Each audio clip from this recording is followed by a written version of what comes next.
землищно село Каменар с одобрение на изпълнителния директор на АГК Саков 9,937 декара. Крайно предназначението е организирана. НТП е пренебрегнато производство и собствено частна общинска собственост при граници, описани в околната записка, за което се съставя акт за частна общинска собственост в 24-та година за учредяване на право на строеж върху поземлени имоти, изготвена данъчна оценка на логови и пазар. Данъчната оценка е в размер на 13 116 80 лева, пазарната оценка възлиза на 108 110 лева. Съгласно разпоредбата на член 45 алинея на Закона за данък върху добавената стойност, върху пазарната цена на учредението не се дължи ДДС. Предвид до разложението и на основание член 21, член 22 и член 52 от Закона за местно самоуправление и местна администрация, член 37 от Закона за общинска собственост, член 180 от Закона за устройство на територията, член 38 от наредба за придобиване, член 62 от Закона за енергетиката, моля общински съвет да вземе следното решение. Учредява възмездно безсрочно право на строеж в хода на определен съвършен с съответния ЕИК седалище в град Шумен с представител Салер и Незирател Слан за изграждане на възлова електрическа подстанция заедно с всякакви мрежи и съоръжения, включително такива толкова в областта на земята, без които възловата станция не може да работи и изпълнява своята функция и така нататък.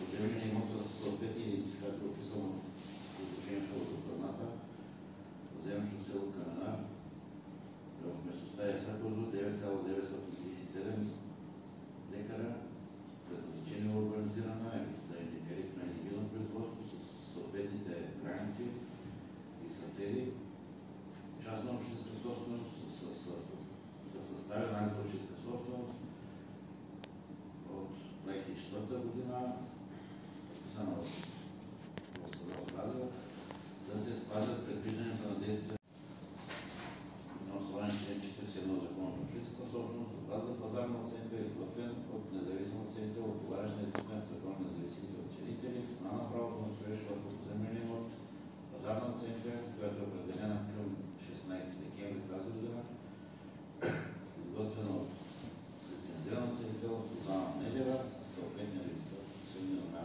оценителя. Размера цена на правото на строеж е 108 310 лева.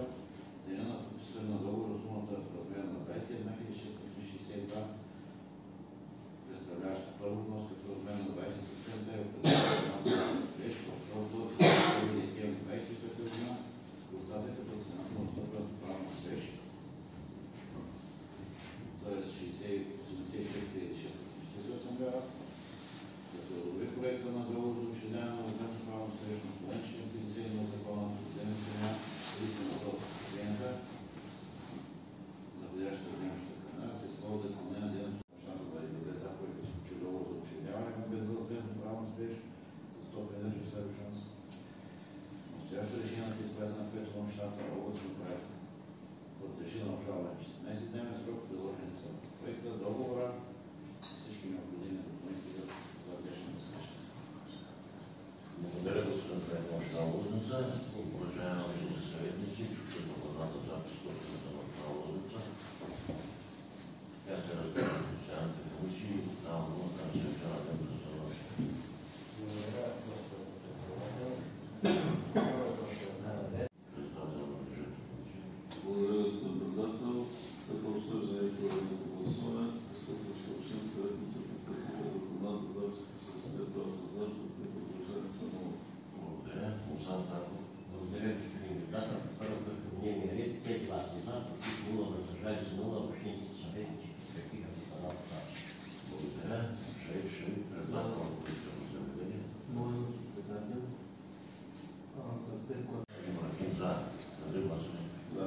Мусан Стаков. За. Ниязин Язир. Шейх. Да. Айдин Мигатов. Да.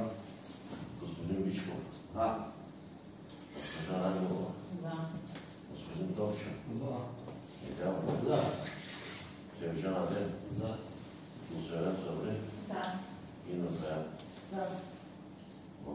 13 гласа за приема се зачетеното решение от господин кмета на община Лозница. Уважаеми общински съветници, уважаеми кмет, заместник кмет, уважаеми служители, поради изчерпан дневния ред закривам заседанието за днеска. Пожелавам успех на всички и весел празници, много годишни.